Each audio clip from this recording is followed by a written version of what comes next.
PSSI segera evaluasi kinerja Shin Tae-yong dan Bima Sakti.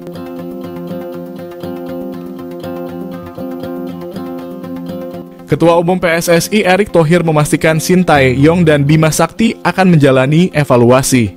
Seperti diketahui, Shin Tae-yong baru saja memimpin timnas Indonesia di putaran kedua kualifikasi Piala Dunia Zona Asia. Pada laga pertama skuad Garuda kalah dengan skor telak atas Irak. Di laga kedua Asnawi Mangkualam dan Merah Putih bermain imbang saat berhadapan dengan Filipina.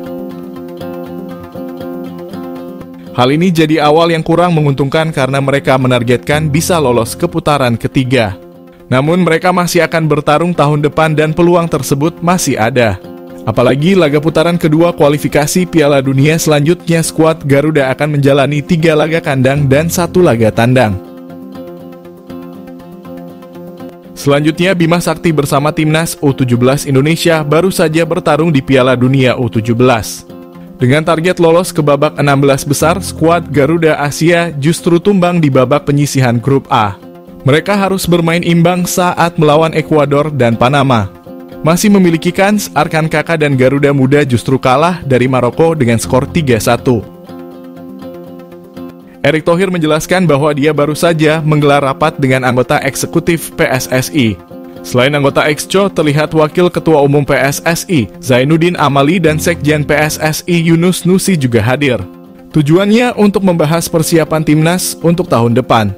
Terdekat, timnas Indonesia akan bertanding di Piala Asia 2023 pada Januari mendatang. Erick Thohir menegaskan bahwa Shin Tae-yong dan Bima Sakti akan menjalani evaluasi. Anggota Exco PSSI akan memanggil kedua pelatih tersebut untuk mengevaluasi hasil pertandingan timnas di beberapa laga sebelumnya. Pemanggilan akan dilaksanakan segera dalam waktu dekat ini. Pandit senior dapat informasi A1, Erick Thohir siapkan kejutan untuk timnas Indonesia pada 2024.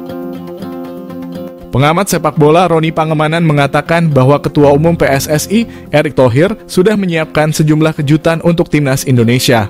Kejutan tersebut berkaitan dengan proses naturalisasi untuk timnas Indonesia. Usai menyelesaikan proses naturalisasi Justin Hubner dan Jay Itzes, kini beberapa pemain siap mengantre untuk memperkuat timnas Indonesia. Saat ini beberapa pemain yang sedang diproses diantaranya Nathan Chu Aon, Ragnar Oratmangon, dan Tome Haye. Selain itu ada juga nama baru yang digadang-gadang bakal menjalani proses naturalisasi, yakni Martin Paes. Bung Ropan mengungkapkan bahwa Erick Thohir akan membuat kejutan tersebut sedang dipersiapkan oleh Erick Thohir agar timnas Indonesia bisa bersaing. Namun dia menyatakan bahwa Erick belum mau membuka nama yang rencananya bakal dinaturalisasi timnas Indonesia. Rencana itu merupakan ambisi dari Erick Thohir untuk meningkatkan prestasi timnas Indonesia. Bukan hanya di regional Asia Tenggara, tetapi prestasi skuad Garuda di level lebih tinggi. Sepak bola Indonesia di 2023, reinkarnasi, prestasi, dan naturalisasi. Sepak bola Indonesia sepanjang 2023 ditandai dengan reinkarnasi setelah pandemi dan tragedi Kanjuruhan, serta lahirnya kembali prestasi timnas Indonesia. Pada awal 2023, timnas Indonesia kembali mengalami kisah pahit. Melaju ke semifinal Piala AFF 2022, timnas Indonesia tak berkutik di hadapan salah satu musuh kental, Vietnam. Indonesia kembali gagal meraih gelar Piala AFF untuk pertama kalinya. Namun pahit yang dialami tim senior ini diobati dengan prestasi Indonesia U23.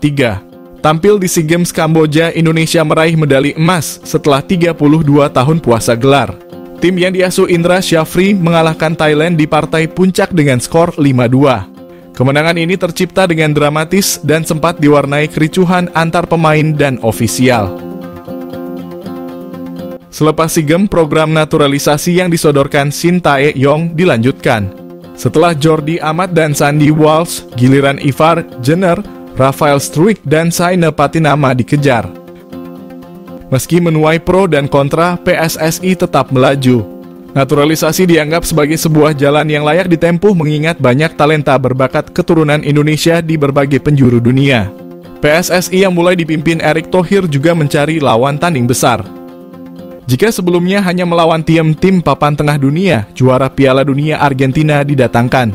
2 bulan setelahnya, Indonesia U23 untuk pertama kalinya lolos ke putaran final Piala Asia U23 2024. Namun di penghujung tahun 2023, performa timnas Indonesia mengalami penurunan. Meski sudah diperkuat 6 pemain naturalisasi, Indonesia kandas di laga perdana kualifikasi Piala Dunia 2026.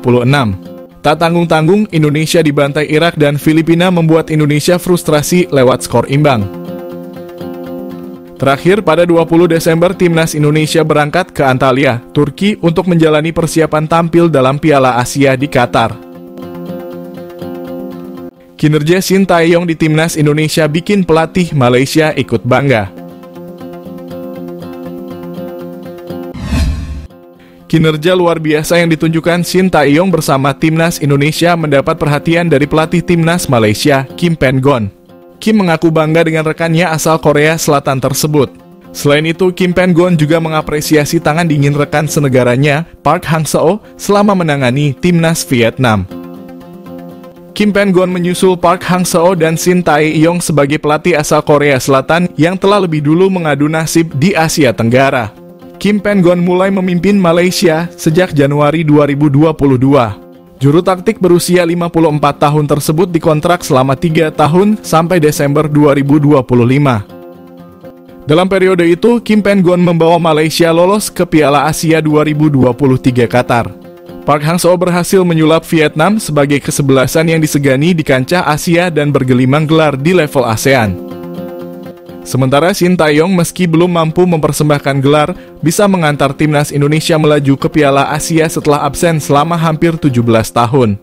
Selain itu juga membuka jalan bagi orang lain untuk mengikutinya sekarang, karena para pelatih Korea Selatan melakukan hal ini secara luas di ASEAN.